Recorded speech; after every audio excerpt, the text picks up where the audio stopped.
Romanos 1:16 dice así: porque no me avergüenzo del evangelio, porque es poder de Dios para salvación a todo aquel que cree, al judío primeramente y también al griego, pues habiendo conocido a Dios, dice el versículo 21, no le glorificaron como a Dios, ni le dieron gracias, sino que se envanecieron en sus razonamientos y su necio corazón fue entenebrecido. Si tú notas en esta escritura, no está hablando de gente que nunca ha oído el mensaje del evangelio.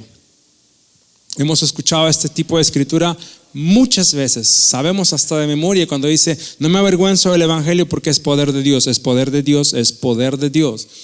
Y cuando pensamos que es poder de Dios, pensamos que es poder de Dios de cosas que usualmente nosotros los evangélicos, los cristianos, vemos como poder de Dios. Que a veces, ¿qué llamamos poder de Dios? Cuando de pronto hay la presencia en medio de nosotros, cuando hay algún tipo de manifestación espiritual, cuando hay algún tipo de demostración de la unción de Dios, cuando uno siente una alegría, una emoción en la presencia de Dios y pensamos, ese es el poder de Dios en el evangelio. Pero la realidad va mucho más allá, y es importante que nosotros oigamos una vez más y entendamos la labor y el rol que tenemos como pueblo de Dios en esta tierra. Porque hay una labor y hay un rol que tú y yo tenemos que cumplir en esta tierra, que tiene que ver con nuestro desenvolvimiento en la tierra, pero también tiene que ver con nuestro entendimiento y la revelación que tenemos del poder del evangelio. Y lo primero que dice aquí es: el poder del evangelio es de Dios. Diga conmigo, de Dios. Quiere decir que no es algo que tú y yo podemos inventar, eso es del Señor. Pero dice que ese poder es para salvación. Diga conmigo, salvación. La palabra salvación, una vez más, no quiere decir salvación de mi alma. ¿Ok? Salvación de no ir al infierno y de ir al cielo. Ahora, ¿incluye salvación del alma? Absolutamente. ¿El poder del evangelio me salva de la condenación eterna del infierno? Sí. Pero eso no es todo, ni tampoco se limita solamente a eso. El poder de Dios para salvación quiere decir para traer libertad. Diga conmigo, traer libertad. Y ahí nos damos cuenta que libertad es algo que va a manifestarse en la vida de cada persona de una manera diferente. Si tú piensas, si te pones a pensar en libertad, hay gente que puede ser libre y otra gente no lo puede ver y puede pensar que no está libre. Hay gente que en su condición se siente libre, aunque alguien más en esa misma condición no diría que está libre. Hay gente que está, por ejemplo, les pongo un ejemplo de esto. Hay gente que está afuera, tiene vida, pero está atada a algo. Hay gente que está atada físicamente, pero está libre en su interior. Entonces, libertad tiene que ver con una experiencia que uno va a tener con Dios, y no necesariamente es lo mismo de una persona a otra. Por eso cuando hablamos de salvación no estamos hablando de una experiencia única para cada persona. Estamos hablando del resultado de lo que el poder de Dios trae a cada vida, a cualquier circunstancia, no importando quién sea. Y ahí tenemos que nosotros darnos cuenta que salvación tiene mucho más que ver con nuestra vida aquí en la tierra. Tiene mucho más que ver con el rol que Dios nos ha dado a ti y a mí y cómo tenemos que funcionar. Porque muchas veces vemos el poder del evangelio como lo que va a implicar nuestro futuro. Ya les dije que eso es correcto, pero ¿qué de aquí? ¿Qué del rol que tenemos tú y yo con el poder del evangelio? Entonces dice, el poder de Dios para salvación, dice, es un poder que trae libertad, trae liberación, dice, y es para todo aquel que cree. No dice para todo aquel que repite una oración, dice para todo aquel que cree. Ya leímos la semana pasada que uno cree con el corazón y confiesa con la boca. ¿Sí se acuerdan de eso, verdad? Uno cree con el interior y luego uno confiesa lo que ha creído. Entonces el poder de Dios se va a manifestar en el corazón que cree, no en el corazón que no cree, valga la redundancia. Entonces hay un poder que está dado en el evangelio y ese poder nos es dado a cada uno de nosotros y tiene que aplicarse a nuestras vidas para que también podamos ser agentes de ese poder. Pero ese poder solamente va a funcionar si creemos. Diga conmigo, si yo creo. Por eso nuestra fe es muy importante. Tú puedes estar viendo el poder de Dios, viendo su libertad, pero si no crees, no te beneficia absolutamente de nada. Y lo importante que tenemos que considerar es en qué área de mi vida el poder de salvación del evangelio del Señor está mostrándome a mí mi libertad. ¿Libertad de qué? Pues hay muchas cosas que tenemos que considerar. Volvamos al inicio. Romanos no es una carta a gente que no conoce de Dios o no ha oído el evangelio. Es una carta precisamente para gente que ha oído el evangelio, porque el apóstol dice, es poder de Dios para el que cree. Así que si tú has oído y no experimentas poder, algo está pasando, no has creído. Pero si has oído y has abierto tu corazón y has creído, adivina que hay libertad que va a manifestarse en tu vida irremediablemente. Amén. Y luego dice en el versículo 21 la razón por la que es muy importante que tengamos que considerar nuestra fe. Dice, pues habiendo conocido a Dios, dice, habiendo ya conocido quién Dios es, ¿qué dice ahí? No le glorificaron como ¿qué? Como a Dios. Nota. Dice, ya conociendo de Él, dice, no le trataron como Él es. Dice, ni le dieron gracias. Diga conmigo, no le dieron gracias. Esta semana vamos a celebrar el Día de Acción de Gracias. Y ese no es el día del Thanksgiving o el día del pavo o del lechón. Es un día donde se considera dar gracias a Dios. Obviamente, si tú no das gracias a Dios todos los días, qué mal agradecido. Pero obviamente ese es también un día especial donde al mínimo deberíamos considerar, wow, mi vida debería estar siempre en acción de gracias a aquel que me ha dado todo. ¿Verdad que sí? Claro que sí. Alábale al Señor. Entonces no le trataron a Dios como se merece, ni le han agradecido, dice, sino que se han envanecido, que quiere decir en sus propios razonamientos, en sus propias mentalidades, se han hecho grandes y terminan haciéndose tontos. Uno tiene que tener mucho cuidado con eso. Dice, la razón por la que salvación es inefectiva es porque en lugar de permitir que Dios haga la obra, dice, uno mismo se encierra en sus propios razonamientos, llega a conclusiones y dice, y el corazón se hace necio y se entenebrece o se ciega o se hace torpe. Hay que tener mucho cuidado con eso. Entonces, no estamos tratando con libertad de ciertas situaciones, estamos tratando con libertad del corazón. Diga conmigo, libertad del corazón. Cuando tú ves una vida y ves todo lo que está pasando, antes de ver lo que está pasando, ve si hay libertad en su corazón. Te vuelvo a repetir, hay gente que físicamente está atada, pero está libre en el Señor. El apóstol Pablo fue uno de ellos. Dice, yo estoy en cadenas, dice, pero ¿se dan cuenta? Había una privación de la libertad física, pero tenía una experiencia por dentro. Entonces, eso es lo que tenemos que apuntar en este tiempo. No sé si me estoy haciendo entender, pero ¿por qué eso es importante? Porque de ahí radica toda la situación de la condición del ser humano el día de hoy. El libro de Romanos capítulo 1 lo empieza a mencionar proféticamente bien claro. Y deberíamos conocer esta escritura porque es como una radiografía de nuestra realidad mundial, por así decirlo, social de la vida del ser humano.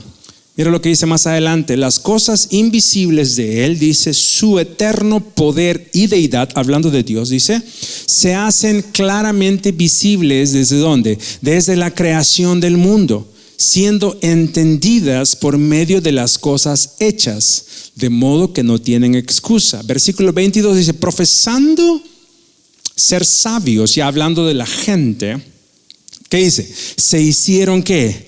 Necios, y versículo 23, y cambiaron ¿qué cosa? La gloria del Dios incorruptible o perfecto, ¿en qué? En semejanza de imagen de hombre, ¿qué? Corruptible, de aves, de cuadrúpedos y reptiles. Yo he oído mucha gente predicar de esta escritura y darles duro a los católicos. Bueno, hay una parte que uno puede hablar de eso, pero hay mucho más que eso. Nota esto primero. Lo primero es este principio que está en amarillo. La Biblia dice que las cosas invisibles son probadas por las cosas visibles, por las cosas ya hechas. Dios, el creador, ha establecido que aquello que parece tan difícil a veces de entender, tan espiritual, tan invisible, es bien revelado en lo natural. Hay un orden natural. Por eso cuando el ser humano se envanece en su mente y quiere cambiar cosas y quiere alterar el orden natural de las cosas que Dios ha creado, Dios dice, ese no tiene excusa, porque ahí está clarito mi orden que yo puse en mi creación. Dice, pero como se ha enaltecido el ser humano en su mentalidad, quiere cambiar cosas. Dice, pero no tiene excusa, porque no es que no sabe, sino simplemente se ha cerrado, no quiere ver. Y tú y yo tenemos que saber eso, porque vivimos en un mundo donde el ser humano se ha apartado tanto de Dios, ni se da cuenta que se ha apartado de Dios, que literalmente está buscando alterar el orden de Dios en muchos diferentes niveles. Y tú y yo, que somos hijos de Dios, tenemos que entender, no solamente profesamos un credo o una religión o una doctrina, nosotros estamos parándonos del lado de la verdad. Diga conmigo, del lado de la verdad. Y la verdad es lo que Dios establece.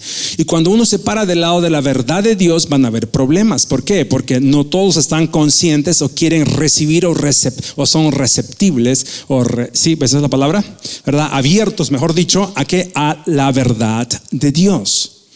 El punto que tenemos que notar aquí es que no hay excusa para nadie, y por eso Dios es un Dios justo. Porque nadie puede decir, bueno, yo no supe. No, porque aquello que es invisible está demostrado en cada cosa en la creación. El día de hoy, por ejemplo, yo estaba oyendo hace unos días una conversación entre dos personas en el internet, y uno decía, se han establecido más de 50 diferentes clasificaciones de sexualidad. 50. Y por lo visto hasta son más. Hay 50 diferentes clasificaciones de la tendencia sexual del ser humano. Hace muchos años habían 3 y se hicieron tantos, pero el día de hoy hay muchos más. Y por lo visto ni eso satisface al ser humano, y se están creando más clasificaciones. Pero Dios dice, no hay excusa, porque mi creación claramente demuestra el orden que yo puse, dice Dios. No hay que arguir con eso. Dice, ahí está, nadie tiene excusa de no ver lo que yo hice, porque hasta en los animales no están confundidos pensando, tenemos 50 clasificaciones. No, los animales saben exactamente cuál es el orden en cuanto a la sexualidad, por ejemplo, al hablar de ese tema, ¿no? Ahora, ¿por qué te digo este ejemplo? Porque es muy importante que entendamos, nuestro mundo está entenebrecido, sin Dios. Y tú y yo tenemos que saber eso para saber qué hacer, cómo hacer y cuál es la intención de Dios con levantarnos como su pueblo en este mundo. Entonces es muy importante que uno entienda, el mundo tiene la misericordia de Dios porque Dios ha establecido todo de tal manera que hasta en sus propias conciencias saben la realidad, aunque no la quieren aceptar. Y eso nos da a nosotros una ventaja. ¿En qué sentido? En el sentido de que no es una batalla que peleamos con nuestras fuerzas, porque Dios ya ha puesto todos los puntos que va a ganar. Su voluntad y su verdad va a ser vista independientemente si medio mundo lo quiere aceptar o no. Pero mira lo que dice ahí mismo, profesando ser sabios, en otras palabras, en esa búsqueda de tratar de entender cosas, dice, en lugar de acercarse a la verdad, se hicieron más necios. Dice, y cambiaron la gloria de Dios e hicieron algo muy diferente. Entonces, no nos sorprende que el ser humano adore a un Dios que no es el Dios real. ¿En qué sentido? En que no es realmente la esencia del Dios a quien servimos, sino es simplemente una imagen que han creado dentro de sus propios corazones. Pero tú y yo tenemos que ser gente que ama la verdad de Dios y quiere conocer a Dios por quien Él es, no por el que nosotros creemos que Él es. ¿Me van entendiendo? Hay una gran diferencia en eso. Y cuando tú conoces a Dios por quién Él es, te vas a sorprender que hay muchas cosas que Él anhela que nosotros cambiemos en nuestra manera de pensar. Entonces, es muy importante que entendamos en este tiempo, el Señor está hablándonos de caminar en un nuevo nivel de sabiduría, porque esa sabiduría va a confrontar la necedad del mundo. Y cuando hablamos del mundo, no estamos hablando solamente de lo de afuera, está también el Señor confrontando la necedad de aquellos que aún siguen adentro, pero no quieren dejar ser tratados por la palabra de Dios. Y tenemos que estar abiertos a decir, Señor, tú estás confrontándonos con tu palabra, yo no quiero estar en el bando de los necios, yo quiero estar abierto a recibir tu sabiduría, ¿verdad que sí? Alábale. Entonces, mira lo que dice más adelante, y por lo cual dice, Dios los entregó a la inmundicia en las concupiscencias de sus corazones, de modo que deshonraron entre sí sus propios cuerpos. Nota la degradación. Primero, no aceptan a Dios, no agradecen a Dios. Segundo, cambian la imagen incorruptible de Dios y luego son entregados a sus propios deseos. Y ya empiezan a degradarse. Diga conmigo, degradarse. En esa degradación dice, cambiaron la verdad de Dios por la mentira, honrando y dando culto a las criaturas. ¿Antes que qué? Antes que al Creador. Diga conmigo, al Creador.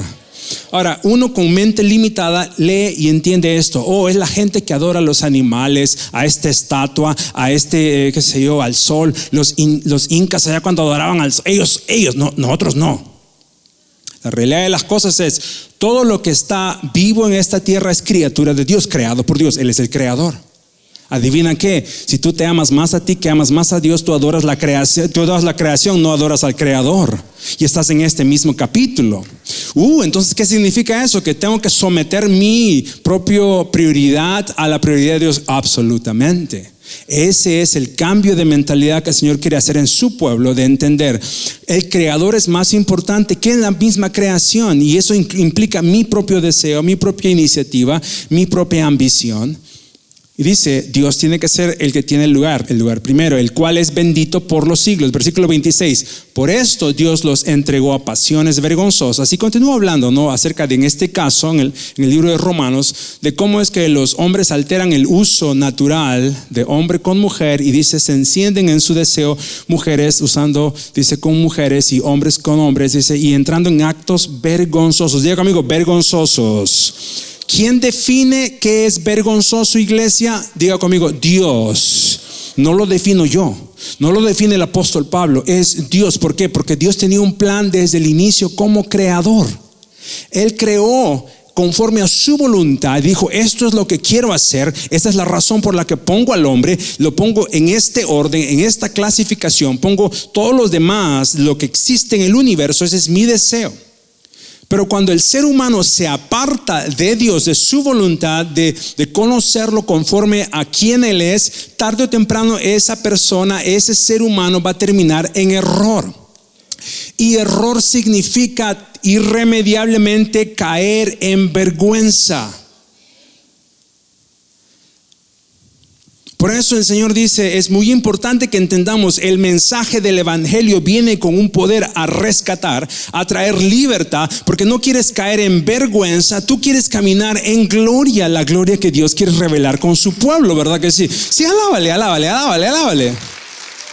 Tú que estás oyendo en esta noche, no vienes a la iglesia solamente para salvar tu alma, que un día no te chamusques en el infierno. O que el chamuco venga y te agarre las patas y te muestre los cachos y la trinchera. No. Asumo que ya superaste eso, asumo que ya rendiste tu vida al Señor, pero el Señor está diciéndonos también, pero tienes que caminar en esa salvación para que libertad venga a tu vida y tú sepas qué es seguir en el proceso que Dios está trayendo su gloria, y no caigas en vergüenza en niveles más bajos que yo no quiero para ti, te dice el Señor. Por eso uno no corre de Dios, uno corre a Dios. ¿Verdad que sí? ¡Alábale!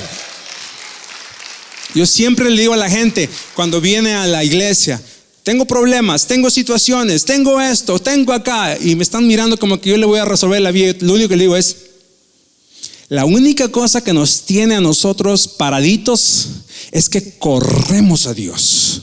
Es que no le echamos porras a nada ni a nadie más que a Él. Es que al final Él es nuestra brújula, Él es nuestro fundamento. Él hace posible que en esta vida podamos ser más que vencedores, no nosotros. Así que si te puedo dar un consejo, digo yo: corre a Dios. Yo no sé cuál es tu problema, corre a Dios. Y me quedan mirando.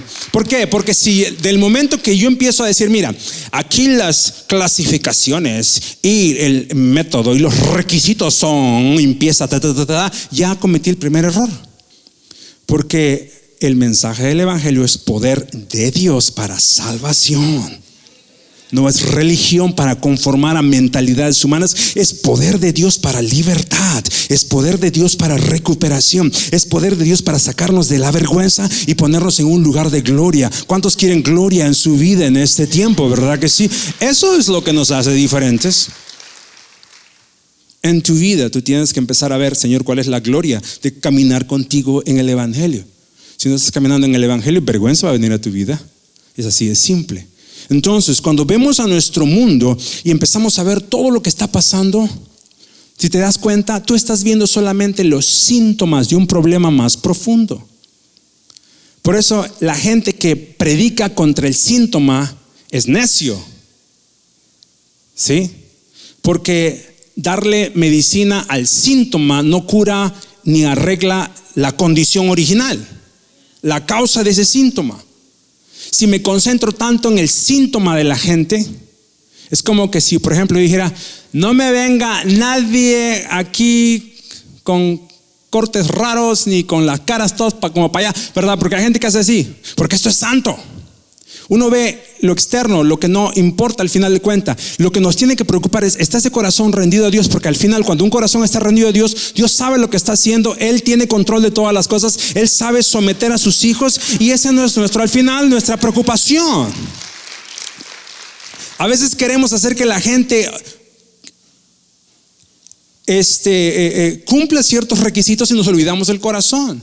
Y cuando hablamos incluso del rol que Dios nos tiene, porque oímos: Dios nos quiere llevar a las naciones, Dios nos quiere llevar a las naciones, y mucha gente empieza a pensar carnalmente: oh, Dios nos quiere llevar, qué sé yo, al Congreso, Dios nos quiere llevar a este lugar, Dios nos va a dar televisión y nos va a hacer famosos y que vamos a poder cambiar todo. Claro, no estoy negando que el Señor puede abrir puertas, pero lo que nos tiene que preocupar como pueblo del Señor es: Señor, cambia el corazón de la gente de cada país, que vuelva a ti. Eso realmente debería ser lo que nos motiva para pensar que Dios nos quiere llevar a las naciones. ¿Verdad que sí? Porque la causa original de los síntomas que estamos viendo es que uno se aleja de Dios. Uno dice: hasta luego, no quiero más de ti. Y por eso la siguiente generación es mucho más apática a creer en Dios, es mucho más ajena, es mucho más fría. Ni siquiera, tú sabes que en los 60, en los 70, lo que les daba la chiripiolca a los cristianos eran los ateos. Los ateos, no, ese es un ateo, no un ateo, y todo. Una vez que un ateo haya cambiado y vuelto a Dios: oh, ese ateo ahora cree en Dios. Wow, yo no estoy riéndome de eso, pero el día de hoy ni siquiera ese es el gran problema. El problema es que la gente es tan apática a uno y a lo otro, no les importa absolutamente nada. Sí hay Dios, ¿y a mí qué? Esa es la condición del día de hoy. Es una apatía. ¿Por qué? Porque cuando el ser humano se aparta de Dios, tú no tienes que tener fe para no creer en Dios, porque el ateo también es una persona que tiene fe, solamente que tiene fe en que Dios no existe. Pero la persona que es apática y está fría a todo, realmente está muerta en vida y realmente está alejada de Dios. Y esas son las condiciones del mundo en el cual estamos viviendo. Y tenemos que saber eso. Ahora, Romanos, en el mismo capítulo, el versículo 28 dice: y como no aprobaron tener en cuenta a Dios, mira esto, Dios les entregó ¿a qué? A una mente reprobada. Y cuando dice que Dios les entregó, no está diciendo que Dios básicamente les hizo caminar en todas esas cosas, sino que la realidad es cuando uno se aleja de Dios en ese tipo de rebeldía. Diga conmigo, rebeldía. Una vez más, di rebeldía. Pero la diferencia entre estar perdido y estar en condición pecaminosa a ser rebelde es bien grande. Porque el rebelde entiende lo que tiene que hacer, simplemente no le da la gana de tomar ese paso. ¿Me van entendiendo? Hay gente que está muerta en delitos y pecados y está clamando por algo o ni siquiera saben, y cuando la luz y la voz de la salvación llega a sus vidas, cambian rápidamente. Pero hay gente apática que está rebelde con Dios, y para estar rebelde tú no tienes que ser uno nuevo, o tú no tienes que ser uno ajeno o un impío. Tú puedes ser un hijo de Dios, simplemente rebelde de seguir caminando con el Señor al siguiente paso que Él tiene para tu vida, o permitiendo que el Señor traiga el cambio que quiere traer a tu vida. No, así me voy a quedar porque Dios es el mismo ayer, hoy y siempre, y yo también. Rebeldes, a veces somos rebeldes. Pero te das cuenta cómo dice que eso nos produce que podamos ser entregados a una mente que está completamente reprobada, que quiere decir desaprobada, no tiene orden. Y eso es la figura que tienes que ver. Cuando nos separamos de Dios, sin Dios no hay orden. Diga conmigo, sin Dios no hay orden. Una vez más diga, sin Dios no hay orden. Dígalo. Yo he visto gente, caso tras caso, tras caso, tras caso, de todos mis 40 y pico de años que ya tengo, y de gente que renuncia a Dios y las cosas empiezan a empeorarse, empiezan a desordenarse y terminan en la vergüenza. ¿Y qué fue lo que pasó? Tenías los planes, tenías los recursos, tenías la inteligencia. Sí, pero cuando no hay Dios, no hay orden. No hay orden. Y uno no puede sorprenderse de eso. Por eso cristiano que se sorprende del mundo es uno que no entiende. ¿Por qué no entiende uno? ¿Ha visto ese tipo de gente? Es que el mundo, mira cómo. Pues así están. Pues es obvio. Un mundo sin Dios es un mundo sin orden. Eso no es la gran sorpresa de la vida. Eso lo deberíamos saber. Pero cuando invitamos a Dios, Él empieza a poner todo en orden. A veces se toma tiempo, pero inevitablemente orden viene a nuestras vidas. ¿No te ha pasado a ti que en un momento le dijiste sí al Señor y empezó a poner orden en tu vida? ¿Por qué? Porque el Señor, eso es lo que trae a la persona al estado al cual Él quiere tenerlo. Y por eso dice ahí mismo, ya me cambié, dice, ¿no?, que les entraron en injusticia, fornicación, perversidad, avaricia, maldad, envidia, homicidios, contienda, engaños, malignidades, murmuradores, o sea, quejones, renegones, detractores, esos que dicen sí de cara, pero por dentro dicen no. Aborrecedores de Dios, injuriosos, o sea, cochinos en sus mentes. ¿Qué más dice? Soberbios, creídos, que se creen la última Coca-Cola del desierto, que no huelen, pero verdad que se creen altivos. No está hablando de altos, está hablando de que tú sabes que el apóstol Pablo dice en una escritura, no te creas más, ¿verdad? ¿Y cuántas veces pasa eso? No, es que no ha vivido todavía las experiencias del tercer cielo que yo he vivido. No, pobrecito, no sabe todavía. Altivos, inventores de males, desobedientes a los padres, necios, desleales, sin afecto natural, implacables. No, me la hizo, jamás se lo perdono. No, jamás. Conmigo no se mete cualquiera. No se meten conmigo. Implacables, sin misericordia. ¿Por qué sin misericordia es parte del desorden?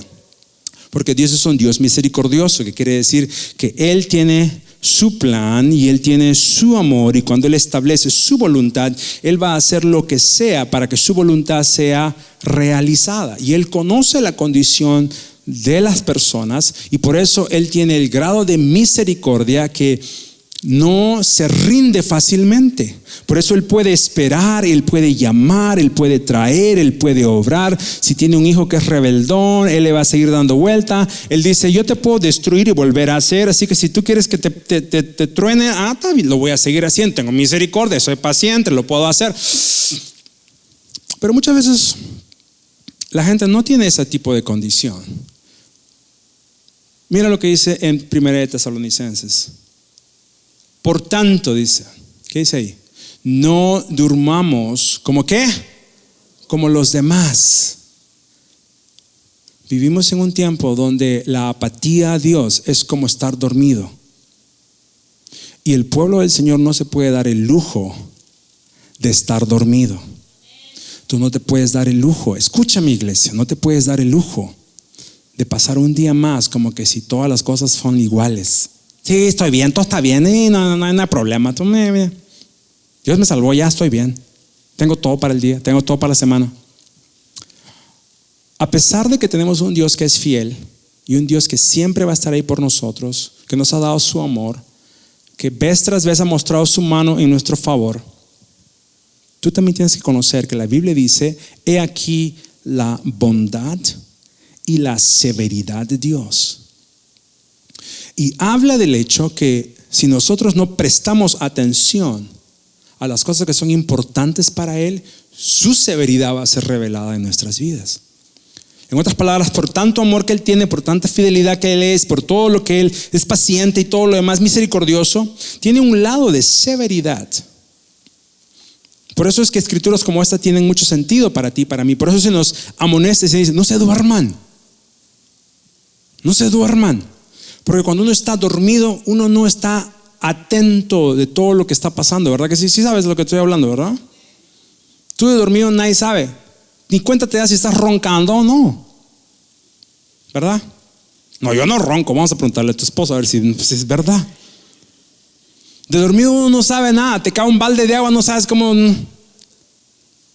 Pero si estás despierto, mínimo tienes conciencia de cosas. Bueno, ese es un poquito el paralelo que está haciendo el apóstol Pablo. Dice: si te duermes, no puedes hacer mucho. No estás alerta, no estás consciente. Y cuando digo consciente, tómalo más en un sentido espiritual. ¿Por qué? Porque el Señor está buscando un pueblo no que esté dormido, relajado, ¿verdad? Confiado de que todo va bien, sino atento, en guardia, diligente, responsable. Órale. Pero nota también que dice, porque un versículo más atrás, el versículo 5, y tú lo puedes leer después, dice: nosotros somos de la luz. En el versículo 8 dice: nosotros somos del día. Básicamente lo mismo, día, luz. En el día hay luz y en el día uno está despierto. Entonces está haciendo esa analogía de la condición de estar alerta. Y dice: somos del día, por lo tanto seamos sobrios, que quiere decir alertas. Habiéndonos, lea conmigo que dice aquí: habiéndonos que vestido con qué, con la coraza de fe y de qué más, y de amor, con qué, con la esperanza de qué, de salvación, como qué, como yelmo. Versículo 11: por lo cual, ¿qué dice ahí? Léalo: animaos unos a otros y edificaos unos a otros, así como lo hacéis. Órale, aquí vamos a parar un ratito, tengo un poquito de tiempo. Si notas ahí, habla de un yelmo de salvación. ¿Saben lo que es un yelmo? Un casco. En el tiempo antiguo, el yelmo era lo que se ponían en la cabeza para que cuando iban a pelear no les cayera una flecha o una lanza, una espada y les rompiera el cráneo. Era una protección. En el libro de Efesios se nos habla de la armadura de Dios. Y cuando se habla del yelmo, se habla del yelmo de salvación, el casco de salvación, la protección de salvación. Y si te pones a pensar, si hablamos de libertad y liberación, hay un gran proceso que ocurre en la mente, en la cabeza de nosotros. Porque hay un territorio, vamos a llamarlo así, un territorio donde batallas se libran. Y si tú empiezas a leer la Biblia con esa perspectiva, te vas a dar cuenta que todo tiene mucho más sentido. Pero a veces no entendemos eso y no sabemos encajar las cosas. Pero si tú te pones a pensar, muchas de las broncas más grandes, muchas de las batallas más cruentas que existen, muchas de las indecisiones, muchas de las faltas, muchos de los errores ocurren en la mente de uno. Cuando no sabemos entender cómo esto funciona, entonces perdemos. Podemos ser energéticos con Dios, podemos tener tanta fe, podemos tener tanto amor por Dios, pero no sabemos funcionar aquí y perdemos la batalla. Tú puedes hablar un montón en lenguas, pero si no sabes cómo opera esto, igual vas a terminar cometiendo tus errores. Entonces no sé si les ha pasado eso o se han puesto a preguntar ¿por qué ocurre eso? ¿Por qué tenemos un lado espiritual que no se traslada al lado de realmente donde operamos? ¿Por qué yo puedo venir a la iglesia, orar, cantar, declarar, hablar en lenguas, sentir la unción, pero luego irme con miedo y luego ser vencido por el enemigo y luego repensar las cosas y luego cambiar de parecer y enfriarme? Aquí hay algo que está aquí pasando. ¿Me van entendiendo? ¿Cuántos me están entendiendo? ¿Sí me pueden seguir? Y lo que yo me he dado cuenta es que damos un terreno a alguien que no tiene que tener cabida en ese terreno, y ese es el enemigo, ese es el diablo. Porque decimos, no, pues me ha tentado, me ha metido la idea, está acá, no, y me está atacando a ellos. Y la realidad es, no nos ponemos a pensar y analizar cómo es que esto funciona. La única persona que tiene realmente el discernimiento de nosotros es nuestro Creador. Es el que conoce todo de nosotros. Por eso la Biblia habla de Dios como aquel que sopesa los corazones de su pueblo. ¿Se has leído eso? Nos dice que Dios conoce las intenciones de todo. El diablo no tiene esa capacidad. No tiene esa manera, pero le damos asumimos que él sí tiene eso. Y luego pensamos que cuando hay ese tipo de luchas en la mente es porque ese es el ataque. Lo que fallamos de entender es que el ataque está porque no hemos entendido para qué sirve el yelmo de salvación para el cristiano, para el creyente, para la creyente. Y uno tiene que entender cuando el mensaje se nos es predicado, algo tiene que pasar en uno que me hace poner orden hasta en mis pensamientos. Y sí, alábale, mira, y ¿por qué te digo eso? Porque cuando no hay orden, entonces ahí hay conflicto. Por eso hay mucha gente que no puede caminar en fe, porque como no cuadra, como aquí todavía hay un desorden, entonces fe como que no va a cuadrar. Pues ¿quién te dijo que las cosas van a cuadrar con Dios? Muéstrame una escritura donde dice que Dios cuadra todo para ti. No hay absolutamente ningún lugar bíblico donde Dios se compromete a cuadrar las cosas para que tú estés bien contento y tranquilo. Eso no ocurre así. Lo que sí veo es que el Señor dice, si tú oyes mi voz y crees en mi voz, tú me sigues y te... Aunque no cuadre, me sigues y yo voy a estar contigo. Eso se llama fe. Y fe muchas veces va a romper nuestra manera de pensar, va a desafiar nuestra lógica, va a desafiar la condición de este mundo, va a desafiar todas nuestras probabilidades. Pero adivina qué, no caminamos por probabilidades, no caminamos por análisis naturales, caminamos en fe con aquel que nos llamó a libertad gloriosa. Entonces, cuando tú caminas con el yelmo de salvación, tus pensamientos están protegidos, están en orden. Yo he tenido que sacrificar muchos pensamientos, decir, pues yo no me cuadra, pero allá tú.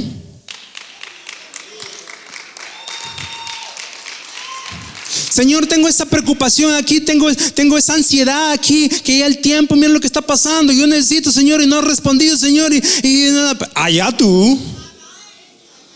Adivina una cosa más, Señor, no me respondiste y ya pasó, no se dio, la fe no funcionó, no recibí lo que me prometiste, no recibí lo que tu palabra dice. Allá tú, yo sigo caminando en fe contigo. Y aunque no lo entienda, eso no cambia absolutamente nada. Y tú y yo tenemos que entender, cuando salvación guarda nuestros pensamientos, entonces no hay modo como nadie puede cambiar lo que Dios está llamando que es para Él. La mayoría de las batallas es porque nosotros no sabemos librar estas cosas de acá. Por eso dice, animaos unos a otros, porque cuando tú estás caminando así, eso es lo que muchas veces hay que dar a alguien más. ¿No te ha pasado que ves a tu hermano o a tu hermana que están sufriendo? están desanimados, están medios mediocres, están medios enfriados, están medios renegados, están medios rebeldones, están hablando y oyes lo que están diciendo. En lugar de, sí, mira, ¿te acuerdas bien lo que dice? No, porque uno tiene que decir, pero ven para acá. Déjame animarte. Déjame darte un poquito de lo que tengo. Cuando tú caminas con el yelmo de salvación bien puesto, eso es lo que tiene que salir de ti. Y es mi oración. Y te lo digo cara a ti. Es mi oración y es mi súplica a Dios que nunca salga de mí desánimo cuando vengas a pedir consejo, ayuda, cualquier tipo de cosa. Que salvación pueda salir. ¿Por qué? Porque ese es nuestro rol que tenemos que tener. Y si podemos hacer eso, adivina qué va a pasar con nuestro mundo. Porque eso es lo que va a empezar a darse de uno a uno, de uno a uno. ¿Tú sabes cuánta gente no tiene dirección? ¿Cuánta gente está necesitada de una palabra que les abra toda la suciedad que tienen por dentro, que los liberte, que les saque de las cadenas, que le diga algo que nadie más le ha hecho que provenga de Dios? Pero tenemos que tener eso claro. Pues entonces, ¿cuántos van a ser del día? ¿Cuántos van a ser gente que caminan con ese yelmo bien puesto? ¿O eres de las tinieblas? ¿Verdad que no? Yo quiero que entiendas que eso es algo muy importante. Diga conmigo, yo soy del día. Ahora, yo sé que para algunos eso es un desafío, que tú estás diciendo, yo soy el día, porque la verdad yo solamente veo tinieblas alrededor mío. Pues párate y di, Señor, tú me has llamado a ser del día, yo soy del día. Y tenemos que aprender a dejar de tener miedos infundados. Señor, hay mucha oscuridad, pues yo soy del día, eso es todo lo importante, eso es lo único que importa, Señor. Es que, Señor, mira mi vecindario, pero yo soy del día. ¿Qué más se necesita? Dice el Señor que su ángel acampa alrededor de los que le temen y los defiende. ¿A qué más vamos a temer cuando el Señor? ¿Cuánto me están entendiendo? Yo sé que los de afuera sí me están entendiendo mucho más que ustedes, creo. Pero tenemos que tener esa seguridad, esa claridad, esa convicción, porque eso es lo que el Señor está creando en este tiempo. Mira lo que dice al final. Y hablando ya, dice el apóstol Pablo a la gente, dice, y que los tengáis en mucha estima y amor por causa de su obra.